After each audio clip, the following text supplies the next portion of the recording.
2. What was the first thing I thought of? My dream, of course.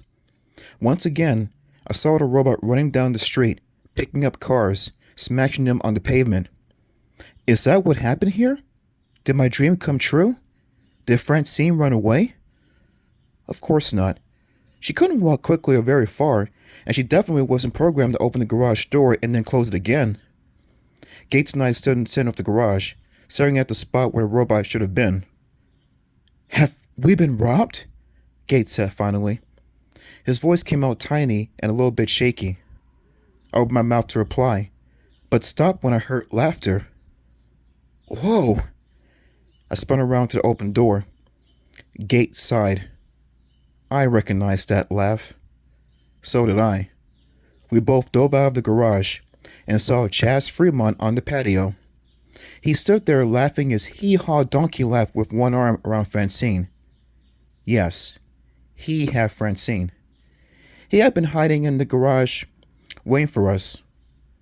Waiting to give Gates and me a little scare. Because Chaz loves to torture us and torment us and tease us and bully us and give us a hard time. He's not our favorite dude. Also, I have to mention this. Chaz doesn't go to Springdale Middle School like Gates and me. He goes to Swanson Academy. And I have to tell you one more thing about Chaz, who has short, spiky red hair and freckles on his big, round face, and tiny blue eyes that look like bird eyes, and is big and hulky and works out a lot. He's the captain of the Swanson Academy robotics team, which beats us at the meet every year. Because Chaz is a genius robot builder. I don't like him, but I have to say it to be fair. What are you doing with Francine? I demanded. Chaz's mouth dropped open. Francine? You can't call a robot Francine. I think you should call it Livy too, because it looks just like you, except a lot cuter. You're not funny, I said. Give us back our robot. Sure, you can have it. He slid his arm off Francine's shoulders and took a few steps back. I was just pulling your chain. I forgot you don't have a sense of humor. You're about as funny as pig vomit, Gates said. Oh, good one, Chaz replied. Did you just make that up? Gates blushed.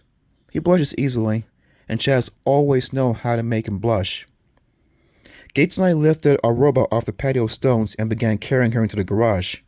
She weighed a ton. We used molded sheet metal for the body, and the computer that held all the memory modules was also heavy. Chaz followed us, cracking his knuckles in front of him as he walked, one of his gross habits. What does it do? He asked. Wave bye-bye? Or was that too hard for you to program? Why would we tell you? I shot back.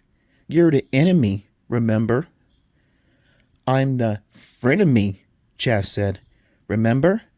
Robotics is all about cooperation. That's a word some robotics coach made up somewhere. A combination of cooperation and competition. It means we cooperate and compete at the same time. Robotics is the most friendly competition. That's what Coach T keeps reminding us all the time. Chaz picked up a pair of hedge clippers from a shelf and pretended to cut Francine's head off. Your robot is so totally old school, he said, like an old sci-fi movie. Old school enough to beat your robot, Gates told him. I don't think so, Chaz replied. At Swanson, we're all about building sports robots this year. I built a basketball robot. It can toss up 3-point shots on any court without missing a single one. He pretended to fire off a jump shot. How can you beat that? No one can. They should just cancel the contest and give me a trophy today. At least you don't brag a lot, Gates said. And then I burst out and told Chaz what a robot could do. I don't know why I did it. It was supposed to be a secret. But since he was standing there bragging about his robot, I decided I should brag about Francine. On the Springdale team, we're all building construction robots, I said. We programmed Francine to construct an omelet. Chaz laughed. Does she also lay the eggs? Want to try her? I said. We'll show you what she can do. She's a genius with her hands. You won't be laughing. You'll be home programming your robot to clap for hours. Gates patted me on the shoulder. Nice one, Livy. But we haven't really finished her yet, remember? Show me something, Chaz insisted. Go ahead. Show me what she can do. I bet she can't even crack an egg. Of course she can crack an egg, I said. She can crack a dozen eggs perfectly. I should have just shut up, but Chaz always puts me in a state. And that's how we ended up with Francine in the kitchen. No one was home.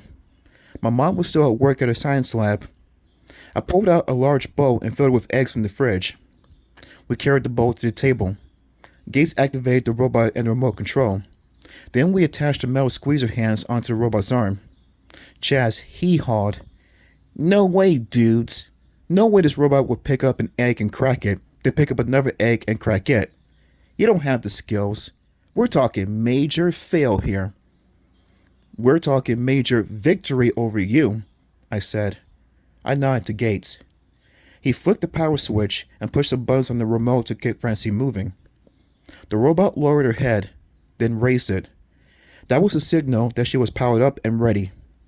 The three of us huddled around it, our eyes on the robot hand as the arm slowly slid up, then slowly lowered itself.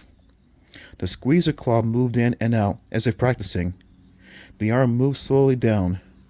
Slowly. And the robot claw grabbed Chaz's hand and clamped shut on it hard. Hey! He let out a startled cry. Get it off me! I saw the metal prongs on the hand tighten, pressing into Chaz's skin. Ow! A howl of pain escaped his throat. Ow! My hand! My hand! It's breaking my hand! I turned to Gates. We have to stop it! Gates' eyes were bulging. His mouth hung open. Frozen in horror, we both watched as the metal prongs dug deeper into Chaz's hand. Chaz let out another scream of pain, and then I shuddered and shut my eyes when I heard a loud, sick crack.